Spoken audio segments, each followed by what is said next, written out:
One of the wonderful things about this conference is there's a lot of terrific discussion and learning that happens in this room, and there's equal amounts that happen outside this room. This came from Gary Kaplan about an hour ago, where we were talking about the issue of trust, and he brought up all of his experience, massive experience going to Japan and learning from the Toyota production system and the folks there. And he talked about the importance of community. And that struck me as being an important issue that didn't come up very much this morning. But it strikes me that we all have communities of trust. We all begin life, I think, sort of trusting ourselves to varying degrees, sometimes inappropriately. We then have this circle around us of a family that we generally trust. And then we have sort of a group of affinity groups, people that are like us, share interests, maybe share our workplace, maybe share various other things. And we tend to trust those people and folks in that circle. And it strikes me that that circle is the one that's becoming most dicey these days, where there are the most sort of interesting changes. And Gary and I began talking about this. I'd love to talk to him more about it later. Because what I think I began to realize was we were talking about what feels very obvious, which is the tribalism in politics and the fact that you're in this tribe and therefore you hate the other tribe almost by definition.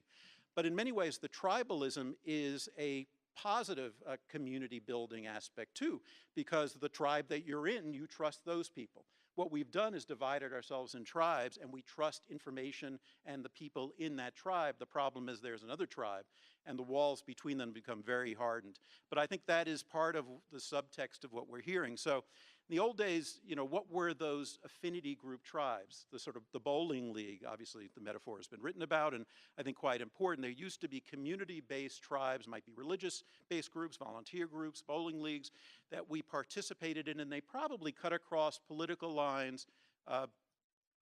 And now, of course, there are tribes that we have online, including the people that we like and like us on Facebook. One of the, I think, important subtexts of today's conversation is, where do experts fit in here? We used to think of them as sort of, they had earned their trust by virtue of their expertise, their title, their credentials, their pedigree. And one of the things that we've learned through discussion is that that's no longer true. We can't a priori assume that people will trust experts just because they are experts.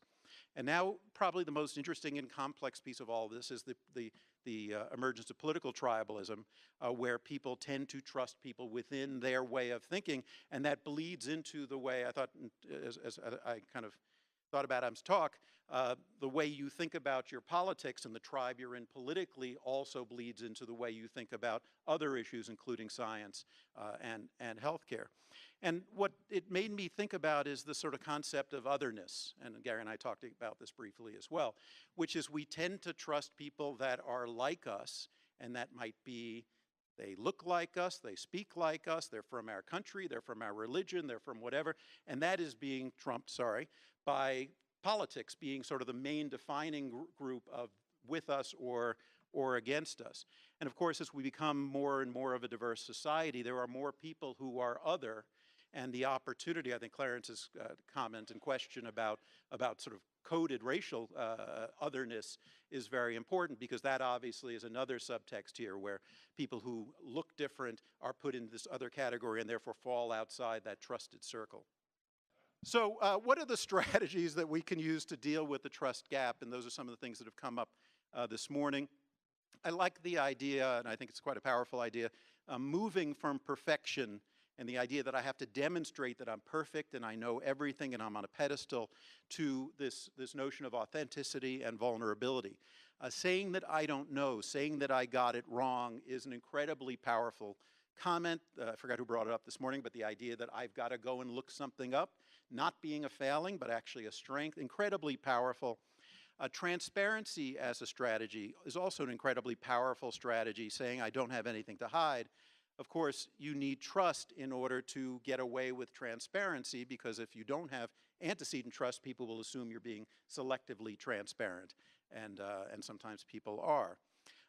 Do the parties have shared interests? And one of the things we've seen is lack of trust may be a political strategy. Sometimes we're a little naive about that.